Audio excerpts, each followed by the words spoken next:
the actress was first, and then it was like, oh, I took this weird side road, or what I thought would be a side road of puppeteering, just like the job, like one job before I like get back to what I really want to do.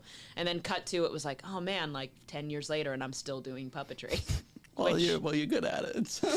It's true. And honestly, as it turns out, it's like very interesting work because, I don't know, I was trying to think about that on the way over. It's like the weird circumstances that puppeteering gets you into, acting too. Yeah. But it's like that one random time where I puppeteered with Allen Iverson, of all people, in Philadelphia. My God. What a and you're like, that's only a puppeteer story. Only a puppeteer story. That's true. That's funny. We'll ask about that story. But who are your biggest inspirations as an actress? Like, you know, like you're an actress. Who are, like, I don't know, who convinced you to take that path? That's a great question. I think it would have to be a combination. Obviously, there's some British actors in there, of course. Probably like John Cleese and like Monty Python. The fact that they could be so ridiculous, like so over the top, and also that humor was just so bizarre, but somehow just resonated with so many people. Like just full commitment. But to be honest, that wasn't the answer I was expecting at all. Oh my gosh. Happy we got it though.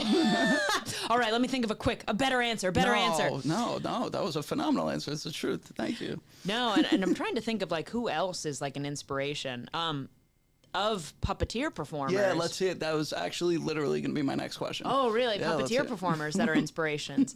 I mean, I definitely watched Dark Crystal at way too young an age, like even before I saw the Muppets.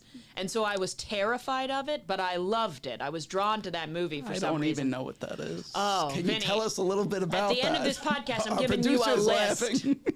Where to begin with Dark Crystal? Basically, it was Jim Henson had done the Muppets. Yeah. He's done Sesame Street, and he said, guys, we're going to do it my way. We're going to do a movie that I want to do. And that movie was a fantasy movie that was, it's three creatures. You've got the Mystics, you have the Skeksis, you have the Gelflings. It basically was his Lord of the Rings, but puppet version. Wow. And there are certain parts of it where, like, he didn't even want to put in, like, some of the characters are dubbed. Like, they're speaking English, but he didn't want them to speak English. Like, he wanted the Skeksis to speak Skeksy and put, like, subtitles at the bottom. Like, he was like, this is my masterpiece. And it kind of did well, but it's definitely a niche kind of, like, movie. But that movie definitely had a big impact on me as a kid.